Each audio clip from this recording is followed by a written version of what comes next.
All right, kids, class is almost over. Now I'm going to give you a test to see how much you learned in our Sunday school class. Now, how many of you think kids are going to enjoy that? Okay. And are they going to go home and say, you know what, I want to go next week because we had a test in Sunday school? Do you think they're going to want to do that? No.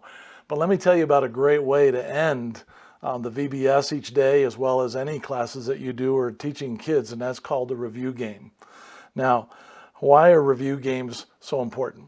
Well, there's a lot of reasons that you should be able to do this, but review games actually help meet some of the basic needs of children to begin with. After you've done teaching and you've had a class for a while, do you think kids like to just sit around and do nothing? Or maybe they need activity. So a review game to end your VBS gives them a lot of activity and have some fun after they've sat through the Bible lesson and maybe the missionary story.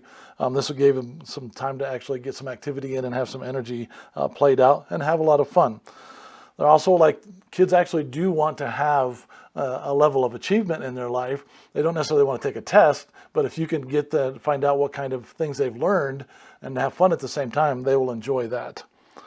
They also like to have a need for approval. It's very cool to see a kid respond when you ask a question or you're in the review game and they get something right and you go, yes, and they get really excited about that. So they do have a need for approval, and that will actually want them to come back to the VBS more, or even classes that you're teaching. They also have a need for new experiences. So when we do these games, each game will be different. So it'll be a different type of game that they're playing, so they will get to enjoy a new experience. They also like friendly competition. Now, I said friendly, right? You got to remember to keep it friendly with everybody, okay?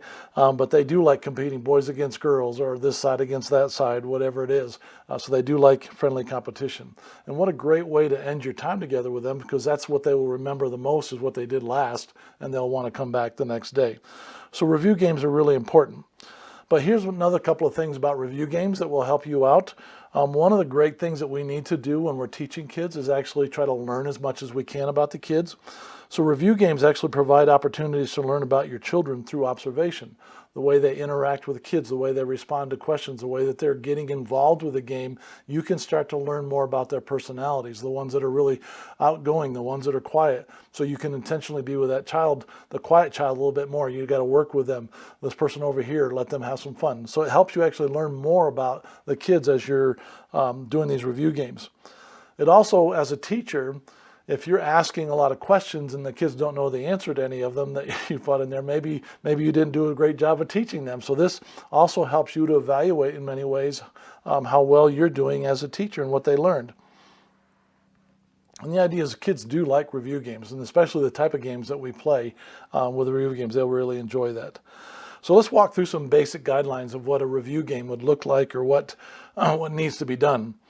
Use a variety of games. We're going to give you 3 different games for review for the VBS.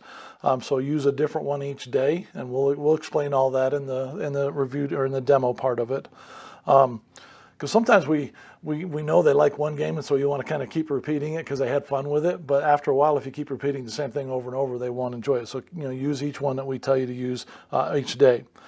Another aspect of it is accepting answers. It doesn't mean that you tell somebody that the answer was right if it was blatantly wrong, but maybe you can ask some questions to help them come up with the right answer, or you can have them ask a neighbor, or you can get involved with that if they're really close to the answer. With something like, if you were to ask what happened to Jesus after he died on the cross. Now, you might have been looking for the idea that he rose again, but if the child said he was buried, he would be right, okay? So one of the things you want to do is you could say, well, after he was buried, what happened? So that they can get the right answer. So you really want to be working at helping them get the right answer, and different ways to do that are available. And realize too that when they're playing this game is that, we keep it friendly, but keep it, the idea is that, we're all learning things about God, and that's what the really important thing here is. It's not so much about winning the game, even though we want that competition, but we want them to understand that we're winning because we're learning about the things of God. And one of the things that we do, and we're going to talk about that a little bit, is we want to keep the games winnable for both teams, but always be fair. Because sometimes one team may get farther ahead, quite a ways ahead, and you're like, okay, and then one team will give up if they get too far ahead. And so we actually have got games designed, and we've got some things designed, and you'll see that in my demonstration, about how we can give an opportunity for a team to catch up And at the same time, you got to be fair, so you got to give the other team the same opportunity to get further ahead again if they want to. But the idea is that you want to keep the games as close as you can and making sure that it's winnable right up until the very end, and that keeps it really exciting for the kids. So when you are getting ready to do the review game, the last thing that you want to do is all of a sudden go, oh, it's time for the review game. How am I going to do this? Whoever's doing the review game needs to be looking at the amount of kids that you have. You got to start planning things ahead of time so that as soon as that missionary story ends, you can actually go into the review game. So there's no pause, there's no hesitation there. You can really just make a nice, clean transition. Because if you remember, I've said it a few times, how long does it really take to lose the attention of a child? That's right, 3 seconds. So that's why it has to be done very quickly. So some things here that you want to look at and plan ahead of time, whoever's doing the review game, is you want to look at the kids and you go, okay, how am I going to divide the teams up? Now, some VBSs have 15, 20 kids, and some VBSs have 80 kids. So once again, you can see how it's important to make sure you have a plan ahead of time. And we're going to give you some ideas on that in the demo video as well. But make sure that as soon as you go up there, you're starting to divide the teams up right away so that you know exactly what you're going to be doing. Whether it's 2 teams, a number of teams, that's all part of what you're trying to plan. Sometimes it can be boys versus girls. Sometimes it can be mixed ages.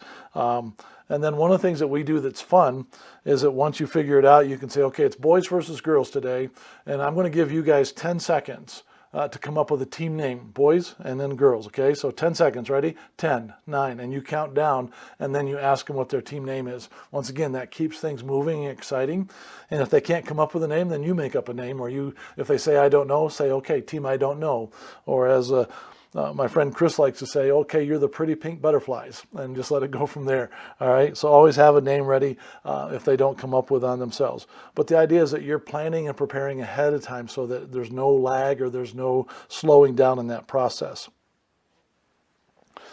Now, in your lesson books, there are questions for the Bible lesson and questions from the missionary story. Those are the 2 main things that we focus on when we're asking review questions. And so one of the things that you can do is you can use the questions in your textbook, but at the same time, it's really good to write down a lot of extra questions that you have, because sometimes the way you teach it, it's better to have the questions come from the way that you're teaching it versus what's in the book, because you may have skipped over that part, or you may have taught it a little differently or something like that. But the idea is that you're writing the questions down from the Bible lesson or from the missionary story so that you have those questions. Because we do spend 15 to 20 minutes in review time. If you've got a small group, you may go through a lot of questions. So it's good to have like 10 questions of each for the Bible lesson as well as the missionary story. So write those questions out in advance so you know exactly what you're going to be asking, so you're not trying to make it up on the spot. Because you may be able to make a few questions up on the spot. After a while, though, you're going to have what? You're going to have time go by, and then you'll lose the kids' attentions. Now, the thing is we don't always ask simple yes or no questions, because a lot of times those are pretty easy to answer. So you want to ask different types of questions, okay? So you can ask questions that are facts about the story, like in our missionary story.